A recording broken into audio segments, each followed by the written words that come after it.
ಅಂತರ್ಧರ್ಮ ವಿವಾಹದ ಪ್ರಕರಣದಲ್ಲಿ ತಾತ್ಕಾಲಿಕ ಜಾಮೀನಿಗೆ ಅರ್ಜಿ ಸಲ್ಲಿಸಿದ್ದ ಮೊನಾಲಿಸಾ ಭೋಸ್ಲೆ ದಂಪತಿಗೆ ಕೇರಳಂ ಹೈಕೋರ್ಟ್ ನೀವು ಅದೃಷ್ಟದಿಂದ ಕೇರಳದಲ್ಲಿದ್ದೀರಿ ಎಂದು ಹೇಳಿತ್ತು. ಕೊಚ್ಚಿ ನಗರದಲ್ಲಿರುವ ಕೇರಳಂ ನ್ಯಾಯಾಲಯದಲ್ಲಿ ಮೊನಾಲಿಸಾ ಮತ್ತು ಫರ್ಮಾನ್ ಖಾನ್ ಇಂಟಿರಿಂಗ್ ಬೇಲ್ಗೆ ಅರ್ಜಿಯನ್ನ ಸಲ್ಲಿಸಿದ್ರು.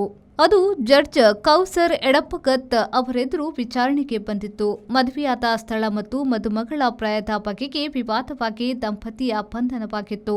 ಹೆಣ್ಣಿನ ರಾಜ್ಯ ಮಧ್ಯಪ್ರದೇಶದಲ್ಲಿ ಮದುವೆಯಾಗಬೇಕಾಗಿತ್ತು. ಆದರೆ ಕೇರಳಕ್ಕೆ ಬಂದು ಮದುವೆಯಾಗಿದ್ರು. ಕೇರಳದಲ್ಲಿ ಆದದ್ದು ಅನುಕೂಲವೇ ಎಂದು ಜಡ್ಜ್ ಹೇಳಿದ್ರು.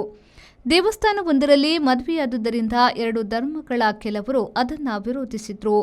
2025ರ ಕುಂಭಮೇಳದಲ್ಲಿ ತನ್ನ ಕಣ್ಣುಗಳಿಂದ ಮೊನಾಲಿಸಾ ಪ್ರಸಿದ್ಧಿಗೆ ಬಂದಿದ್ಲು. ಮೈನರ್ ಹುಡುಗಿಯನ್ನ ಮದುವೆಯಾದ ಆರೋಪ ಫರ್ಮಾನ್ ಮೇಲಿದೆ.